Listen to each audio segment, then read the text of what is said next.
Make up your mind, Charlie Kirk. For weeks now, Charlie Kirk has been loudly accusing the Biden administration of concealing the truth about Jeffrey Epstein. At Turning Point USA's Student Action Summit, Kirk lit a fire under the MAGA base, demanding that if Trump returns to the White House, his administration must declassify all Epstein-related files. He warned the crowd that failure to do so could result in Trump losing as much as 10 to 15% of his supporters. The crowd erupted. Right-wing media outlets picked up the alarm. Kirk's message was clear. Biden and the so-called deep state were hiding damning information about Epstein. He admitted his earlier rant was a messaging fumble, and then declared he was done talking about Epstein. But not long after, Kirk seemed to change his tune, reportedly after a phone call from Trump himself. Yet now, after pushing conspiracy theories around Epstein, he's telling people to stand down and trust the very administration that was in power when Epstein was arrested and died. This happened while Trump's DOJ and Bureau of Prisons were fully in control. The investigation, the evidence, the system, all of it, was under Trump's watch. He suddenly softened his stance. "I'm going to trust my friends in the administration," Kirk told his audience, referring to Trump insiders like Pam Bondi, Kash Patel. Wait, what? But it comes as some high-profile Trump loyalists who voiced concerns over the lack of transparency regarding the Epstein files are now apparently heeding the president's orders and moving on. Turning Point USA founder Charlie Kirk, who voiced his concern over the Epstein files a mere 48 hours ago at the Student Action Summit in Florida, now says he's, quote, done with the matter. Honestly, I'm done talking about Epstein for the time being. I'm going to trust my friends in the administration. I'm going to trust my friends in the government to do what needs to be done, solve it, balls in their hands. I've said plenty this last weekend. Make some noise if you care about the Jeffrey Epstein scandal. Raise your hand if it matters a lot to you. Raise your hand.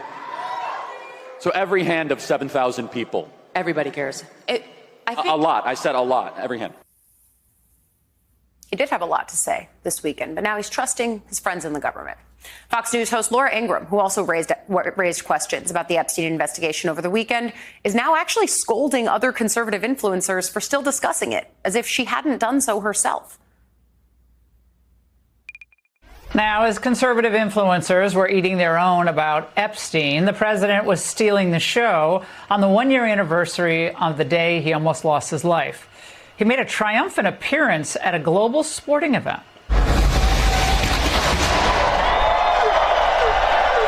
Meanwhile, Democrats keep shooting in their own goal, stumbling from one embarrassment to the next. How many of you are satisfied?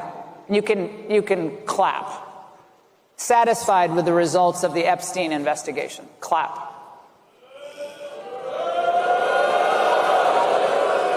Okay, I told you to clap. You guys aren't listening. I'm not going to grade you on a curve. So I was going to get to that. How many of you are not satisfied with the results of the investigation? Things change quick. And despite several Trump loyalists now changing their tune and falling in line, there are still some defectors that remain, at least for now. Among them, Republican Congresswoman Marjorie Taylor Greene of Georgia, who criticized the Trump administration's handling of this case and told the New York Times, quote, "It's definitely a full reversal on what was all said beforehand, and people are just not willing to accept it." Right-wing influencer Nick Fuentes went so far as to say MAGA is dead in response to President Trump's posts, blaming Democrats for fabricating the Epstein files. Fuentes wrote on social media, quote, "So now Trump is claiming the Epstein files are a Democrat hoax? LOL. And then there's Republican Senator John Kennedy of Louisiana, who said this to NBC News yesterday. Mr. Epstein was a sex trafficker. He was a sex trafficker of young women, some of whom were minors. I think it's reasonable for the American people to ask who he sexed, trafficked these young women to, if anybody, besides himself. And if there were others involved, why they haven't been prosecuted. That's a perfectly understandable question. And I think the Justice Department is going to have to answer it. Overnight, House Republicans voted against a Democrat-backed amendment that would force the Justice Department to release the Epstein files in full. The House Rules Committee voted against attaching that amendment to a cryptocurrency bill. Congressman Ralph Norman of South Carolina was actually the only Republican on that committee who actually voted in favor of it. The measure would have forced U.S. Attorney General Pam Bondi to publish all documents related to Epstein on a publicly accessible website within 30 days of it being enacted. Democrats say they expected the amendment to fail, but they plan to take advantage of Trump's turn to releasing the documents by driving a wedge between him and his base. They're going to keep introducing that amendment or that bill, at least according to Ro Khanna, who's pushing it. Directs it at Democrats, then retreats the moment it requires holding his own allies accountable.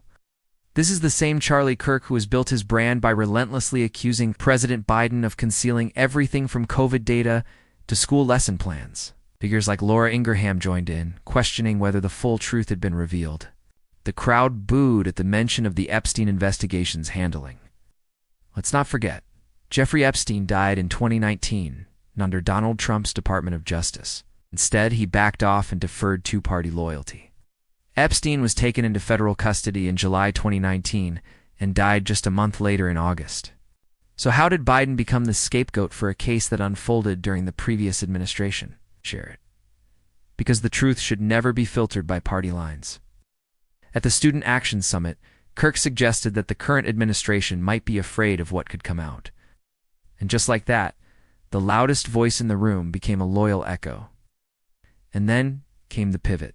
Charlie Kirk is backpedaling as hard and as fast as I've ever seen someone in right-wing media do over his prior statements just about a day ago that he's done talking about Epstein for the time being after getting a call from Donald Trump clearly saying to get in line. So we're gonna play what he's now saying his stance is on discussing Epstein, and then a reminder of what he said earlier this week.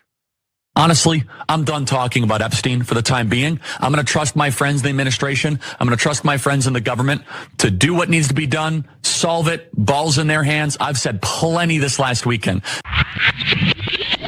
I want to make an addendum to what was said yesterday is we're going to keep on talking about it. When I said for the time being, I was talking yesterday. I was telling the audience, guys, I got a whole deck of stories I got to cover here. That is the most obvious spitting in your audience's face lie I've ever heard. And by the way, his base knows it.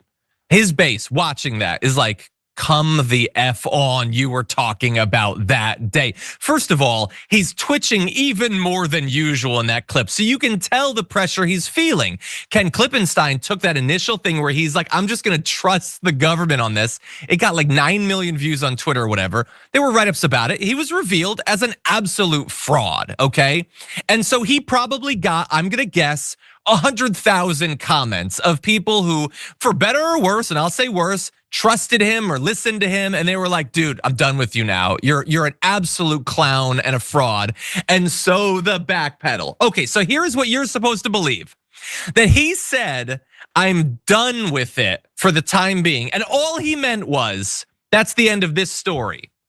You know how on the damage report 10 times a show I say, and I'm done with it for now. I'm just gonna trust the government. Let's move on to the B block. We'll be back on it tomorrow. Yeah, that's how people talk. That's how people talk. Also, by the way, he said, look, I talked about it all over the weekend. You can refer to my statements if you want more of my thoughts, but I'm done with it for the time being.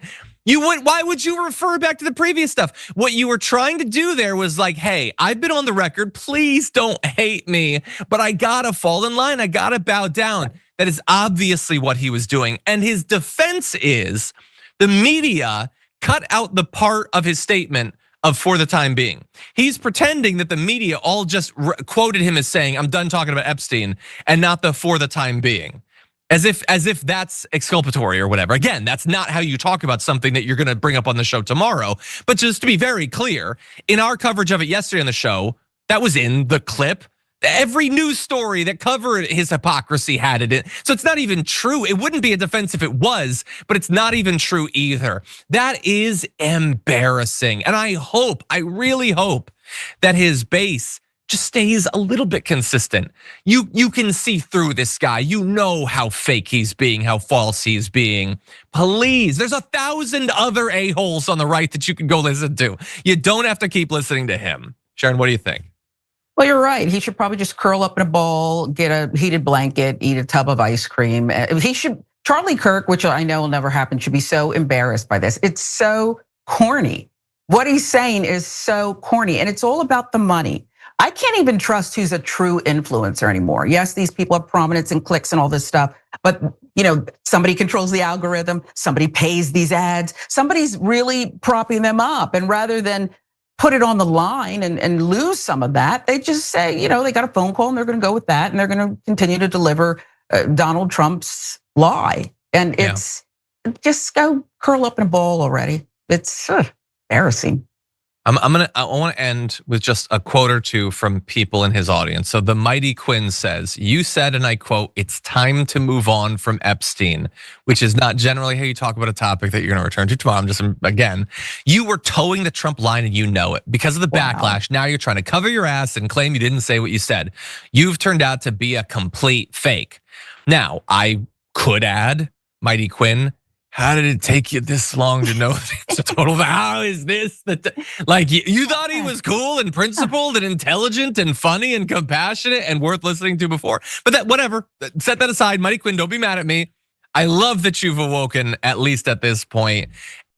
Kirk's playbook: stir hysteria, then retreat. This isn't a one-time contradiction for Charlie Kirk. It's a pattern. Whether the topic is vaccines, education policy, immigration, or Epstein, Kirk has a tendency to bark loudly until someone higher in the MAGA hierarchy tells him to sit. He stopped pressing for Epstein transparency, not because he got answers, but because Trump reportedly told him to cool it. It's a familiar move in the right-wing media machine. Scream about government secrecy when your opponents are in power, but fall in line when your side is responsible. From provocateur to puppet, Kirk had the chance to show real leadership by demanding transparency from both parties. This isn't integrity, it's obedience. If you're tired of this kind of performative outrage of watching influencers cry foul about cover-ups while selectively ignoring who was actually in charge, Don T, let this story fade. Call it out. Charlie Kirk didn't go silent on Epstein because he got clarity. He went silent because Trump called.